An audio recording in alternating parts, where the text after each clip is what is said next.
मैं आपको बता दूं कि ये आज मैं आपको बताने वाला हूं कि एग्ज़ाम को कैसे क्रैक करना है अच्छे नंबर से। अगर आप अपना एग्ज़ाम एक अच्छे नंबर से अगर आप चाहते हैं कि मेरा नंबर अच्छा उठे तो उसको कैसे क्रैक करते हैं उसका तरीका मैं आपको समझा रहा हूँ। और मैं आपको बता दूं कि एग्ज़ाम आपका बहुत ही करीब हो चुका है। अगर आप 10th और 12th की अगर आप तैयारी कर रहे हैं और तो आपको पता होगा कि एग्ज़ाम बहुत ही आपका क्या होगा, बहुत ही करीब है। और आप जानते हैं कि आ चुका है आपका क्या, अगर मैं बात किया जाए तो अक्टूबर हो चुका है। और अक्टूबर के बाद आपका अगर मैं अक्टूबर को अगर मैं छोड़ता हूँ तो इसके बाद आपका नवंबर आएगा, फिर दिसंबर, जनवरी, फरवरी, उसके बाद आपका मार्च या फिर अप्रैल में आपका एग्ज़ाम होगा। ऐसे केस में आपके पास ये जो समय है ना, इसको मतलब एक आपके पास एकदम गोल्डन टाइम है। मतलब किस तरह से इसको आपको एक एक दिन आपको टाइम पास नहीं बनाना। इसको एक एक दिन में एक सेकेंड, एक पर मिनट जो है ना, उसको आप अच्छे से अगर अचीव करेंगे तो आप अपने पेपर में, बोर्ड एग्ज़ाम में आप 90+ क्रैक कर देंगे। मैं श्योर बता रहा हूँ। अगर आप ऐसे फॉलो करेंगे तो आपको, जैसे कुछ बच्चे होते हैं ना, उनको लगता है कि एग्ज़ाम जब 1-2 महीने रहेगा तो मैं अच्छे से प्रिपरेशन कर लूँगा और एक अच्छा स्कोर कर लूँगा। भाई इम्पॉसिबल, ऐसा नहीं हो सकता है।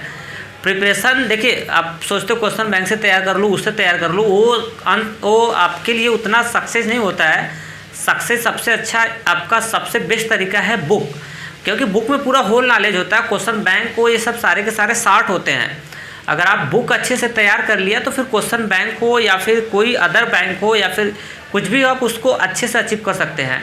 तो मेरा एक ही सलाह होगा कि जब भी तैयारी अपना बनाइए तो पहले स्टार्ट के कम से कम 12 महीने में हम लोग पेपर अगर दे रहे हैं, 10 महीने में, 11 महीने में, तो कम से कम स्टार्ट के 8 महीने टोटल आप अपना लगन बुक पे ही लगाइए, क्वेश्चन बैंक पे ना ध्यान दीजिए। तो चलिए देखिए, मैं आपको तरीका बता रहा हूँ कि कैसे आप अपने गोल को फाइट करेंगे।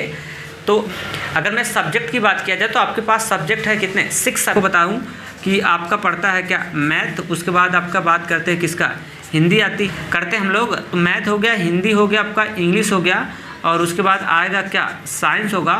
फिर उसके बाद सोशल साइंस आपका आएगा। और फिर कितने, 1 2 3 4 5 और एक सब्जेक्ट और होता है। और इसमें आप ऑप्शनल होता है, या तो आप संस्कृत ले सकते हैं। अगर संस्कृत नहीं लेने की इच्छा है तो आप इसमें क्या लेते हैं, हम लोग आर्ट ले लेते हैं। ठीक है, ये हमारे पास ऑप्शनल है। या तो संस्कृत का इस्तेमाल करते हैं या फिर जनरली हम लोग किसका, आर्ट का इस्तेमाल करते हैं। 10th में है तो आपका जो पेपर होता है 70 नंबर का होता है। मैं थियरी की बात किया जाए तो अगर मैं थियरी यहाँ पे लेके चलता हूँ और यहाँ पे मैं आपका क्या लेके चलता हूँ, अगर मैं प्रैक्टिकल लेके चलता हूँ इधर, तो प्रैक्टिकल और थियरी दोनों को लेके चलूँ तो थियरी आपका देखिए, थियरी तो होगा कितने का, 70 नंबर का पेपर होता है। ठीक है, पर सब्जेक्ट की बात कर रहा हूँ। और ये जो प्रैक्टिकल वाला है ना, इसमें आपको मिलेगा कितना, 30 नंबर का होगा। तो अगर मैं एक रेफरेंस लेके चलता हूँ, एक रेफरेंस आपको बता रहा हूँ, अगर देखिए आपको 90+ क्रैक करना है तो एक सब्जेक्ट से आपका क्रैक नहीं हो सकता ज़िंदगी में। अगर जैसे आपकी मैथ बहुत स्ट्रांग है, बाकी सब लो है, तो ये बाकी सब गिरा देंगे। बाकी ये सब्जेक्ट जो हैं वो आपको गिरा के रख देंगे और आप अच्छा स्कोर नहीं कर पाएंगे। जैसे मेरी हथेली है ना, अगर मैं एक अच्छा हथेली इसको बनाना चाहूँगा तो मेरी सारी की सारी उंगलियां परफेक्ट होनी चाहिए। अगर 2 उंगली किसी कारणवश, अगर 2 उंगली बेकार है, 3 उंगली मेरी सही है, तो ये परफेक्ट हैंड नहीं होगा मेरा। इसको कोई देखेगा, बोलेगा वो इसकी 2 उंगली ख़राब है, अनपरफेक्ट, इसको तुरंत घोषित कर देगा। अगर परफेक्ट करना है तो सारे के सारे उंगलियां अच्छी होनी चाहिए। सेंस वही हाल है, जितने भी सब्जेक्ट हैं, अगर आप सारे के सारे सब्जेक्ट आपके मजबूत हैं तो आप एक अच्छा गेम कर सकते हैं। अगर इसमें से 3 सब्जेक्ट आपकी डैमेज है, 2 परफेक्ट है, या फिर 2 डैमेज है, 3 परफेक्ट है, या फिर इनमें से अगर एक भी अगर कमज़ोर है, 6 की बात कर रहा हूँ, अगर एक भी कमज़ोर है तो फिर समझ लो कि एक आप गोल अच्छा नहीं कर पाओगे, फिर आपके सामने प्रॉब्लम खड़ी हो सकती है। उन 70 में से अगर आप 60 नंबर अगर आप ला देते हैं, ठीक है, और हिंदी में भी आप एक एवरेज लेके चल रहा हूँ, हिंदी भी 70 का ही होगा, और उनमें से अगर आप 60 नंबर ही लेके चलते हैं, 60 नंबर लेके चलते हैं, और एक रेफरेंस लेके चलता हूँ 60 और 60 का एक रेफरेंस इसलिए लेके चल रहा हूँ, मैं मान लेता हूँ कि हो सकता है कि 10 नंबर में आपका डाउन ही कर देता हूँ। 60 का ही गोल अगर अचीव करते हैं तो 1 2 इसको ऐड करेंगे तो वही बात होगी, वो 300 कितना आएगा, 60 आएगा आपका, 360 आएगा। अगर इसको ऐडिंग करते हैं या फिर मल्टीपल करके आप देख सकते हैं 360 आएगा। अगर मैं यहाँ पे प्रैक्टिकल की बात करता हूँ ना, तो प्रैक्टिकल तो आपके ऊपर नहीं है फिलहाल, फिर भी आपके मतलब बिहेवियर पे, इन सब पे ही डिपेंड करता है प्रैक्टिकल। सामने वाला टीचर आपको क्या देख के प्रैक्टिकल में नंबर देता है, कि इसकी क्वालिटी कैसी, बात करने का तरीका, लैंग्वेज कैसा, रिस्पेक्ट है, ये सारे के सारे डिपेंड हो जाते हैं किसके ऊपर, प्रैक्टिकल के ऊपर डिपेंड हो जाते हैं। अगर आपका बिहेवियर, नेचर, ये सारे के सारे अगर टीचर की नज़र में अच्छे हैं तो आप एक अच्छा स्कोर बोनस के रूप में आपको मिलेगा। और अगर आपकी बिहेवियर भी अगर अच्छी है, अगर तो भी कुछ ऐसे टीचर होते हैं कि जो इच्छा रखते हैं कि मेरे यहाँ कोचिंग नहीं कर रहा है तो इसका काटो, वो करो, ऐसा भी होता है। जैसे मैं मान लेता हूँ कोई टीचर है, संतोष नाम का कोई टीचर है, और किसी आशीष नाम के बच्चे से अगर वो क्या कर रहा है, इच्छा कर रहा है, तो भाई उसका बिहेव कितना भी आशीष का अच्छा हो, वो तो काट के रगड़ के रख देगा, ठीक है। तो ऐसे टीचरों की मैं बात नहीं कर रहा हूँ, एक अच्छे टीचर की बात कर रहा हूँ। इस नंबर का प्रैक्टिकल अगर होता है एक, तो अगर आपका सब कुछ अच्छा रहा, अच्छा एक स्कोर किया, तो कितना भी काटेगा टीचर, तो हर स्कूल वाले लगभग 25 आपको दे ही के जाते हैं। मिनिमम की बात कर रहा हूँ, मैक्स तो चढ़ा के 30 तक दे देते हैं। अगर मिनिमम की बात किया जाए तो मिनिमम 25 तक उम्मीद मैं रखता हूँ, कम से कम एक लेस देन जिसको बोलते हैं, है ना। तो आपको 25 भी देते हैं ना। तो इन सारे के सारे सब्जेक्ट में अगर मैं 25 ही लेके चलता हूँ, जो बैड है एकदम, अगर 25 देता है तो समझ लीजिए कि टीचर अगर 25 दे रहा है तो समझ लो कि वो बैड है एकदम, मतलब बैड का सेंस बहुत कम नंबर आपको दिया गया है। तो अगर मैं इनको रेफरेंस लेके चलता हूँ तो 25 कितना आ जाएगा, 50 आ जाएगा।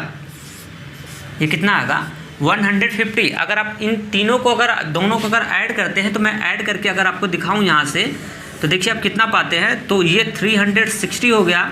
अगर एडिंग करते हैं 100 कितना, अगर 50 को अगर आप इसको ऐड कर देते हैं तो 510 कितना आपने पाया, 510 पाया, 510 नंबर पाया।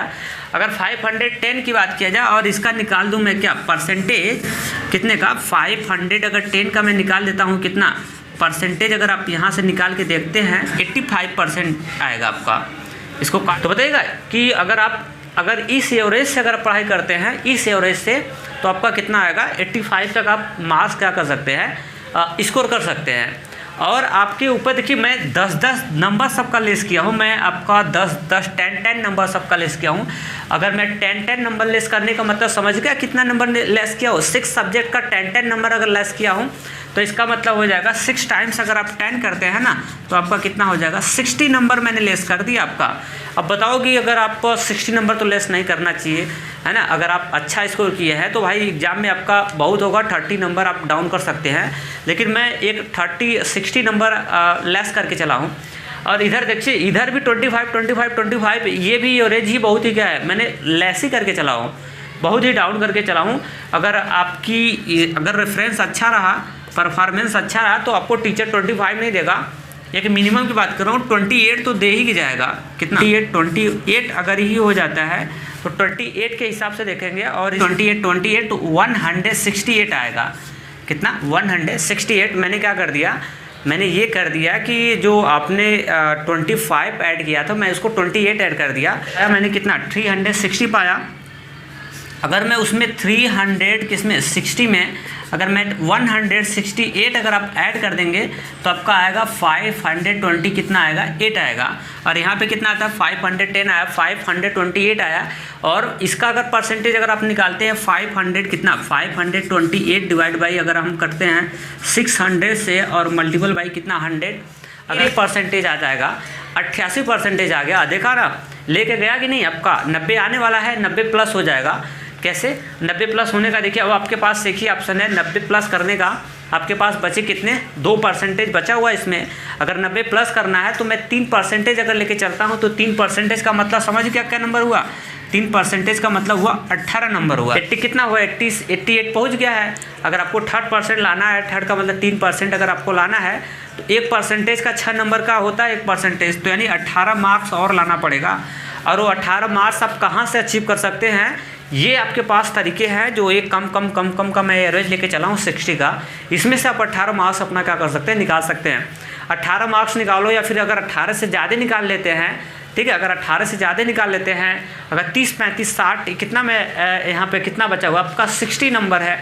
अगर उस 60 नंबर में से अगर आप मिनिमम की मैं बात कर रहा हूँ, अगर उसमें से आप 30 भी नंबर निकाल लेंगे तो भी आपका कितना बन जाएगा, 5% बनेगा। अगर आप अगर 30 नंबर भी निकाल लेते इसमें से, निकालने का मतलब स्कोर अगर अच्छा कर दिया आपने, 30 नंबर भी चुरा लिया इसमें से, तो भी आपका कितना परसेंटेज बच जाएगा, 5% बचे बन जाएगा। यहाँ पे कितना हुआ 88% और प्लस में 5% और अपने अंदर क्या कर लो, ऐड कर लो, आ गया ना 93%।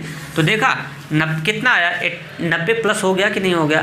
तो इस तरह से अगर आप पढ़ाई करेंगे तो आप एक अच्छा स्कोर कर पाएंगे। और मैं आपको बता दूं कि पढ़ाई जितना भी करिए ना, उसको आप डेली करिए। अगर डेली नहीं करेंगे तो आपका भी नंबर क्या होगा, डाउन होगा। इसलिए डेली अगर नहीं कर पाएंगे तो दिक्कत होगा। सेंस मेरे कहने का मतलब, जैसे आपको फर्स्ट दिन आपने पढ़ लिया 10 घंटे पढ़ा, सेकेंड दिन आप डैमेज हो गए 8 घंटे हुआ, फिर उसके बाद और दिन हो गए 5 आवर्स हुआ, ठीक है, 5 आवर्स से 2 आवर्स कर दिया, 2 आवर्स से 1 आवर्स, पता चला किसी दिन पूरा सो गया। तो अगर ऐसे करोगे तो भी एवरेज आपका नहीं उठेगा। एवरेज मैं आपको दिखा देता हूँ। जैसे देखिए फर्स्ट दिन अगर 10 आवर पढ़ा और सेकंड दिन आपने पढ़ा, जैसे मैं मान लेता हूँ सेकंड दिन का मतलब दूसरे दिन आपने जैसे कितना पढ़ा 6 आवर पढ़ा, और उसके बाद अगले दिन आपने 4th आवर पढ़ा, फिर अगले दिन आपने कितना पढ़ा पता है, जैसे मैं मान लेता हूँ 0 आवर्स पढ़ लिया। तो अगर इसका एवरेज निकालोगे कि पर डे कितना आ रहा है, अगर इसका एवरेज निकालोगे पर डे का, तो देखो पर डे का एवरेज कितना आएगा, 10 + 6 + 4 प्लस में कितना 0 और ऐड कर लो 1 2 3 4 नंबर है तो 4 से डिवाइड करा दो और आपको पर डे का एवरेज निकल जाएगा कि पर डे का एवरेज कितना आ रहा है। और 20/4 अगर आप कर देते हैं ना, तो पर डे का एवरेज कितना आएगा, 5 आवर्स आ जाएगा आपका। यानी आपने पढ़ाई पर डे निकाला तो पर डे का आवर्स कितना आ गया, 5 आवर्स आ गया। देखो जो आपने 10 आवर्स पढ़ा था, 6 आवर पढ़ा था, 4 आवर पढ़ा था, 0 आवर्स पढ़ा था, और उसका एवरेज आया कितना, 5 आवर्स आया, मतलब ओनली 5 आवर्स। अगर एक आध दिन और सो गया ना भाई, तो ये 5 आवर्स से घट के हो जाएगा 2 आवर्स, और 0 घंटे आएगा। तो फिर आपने कुछ नहीं पढ़ा, कुछ पढ़ा क्या, कुछ भी नहीं पढ़ा। फिर कुछ नहीं पढ़ा तो फिर एवरेज कैसे निकलेगा। तो मेरे ख्याल से ये आपको वीडियो अच्छा लगा होगा, और इस हिसाब से अगर अपनी पढ़ाई करेंगे तो एक अच्छा कर सकते हैं। आपका भी कोई क्वेश्चन होगा तो मुझे कमेंट करिएगा, मैं उसका जवाब बताऊंगा। अगर किसी भी सब्जेक्ट में अगर प्रॉब्लम हो तो बताइएगा, मैं सारे के सारे क्वेश्चन को आपको क्या कर सकता हूँ, डील करता हूँ। तो चलते हैं, सो आज के लिए थैंक्स।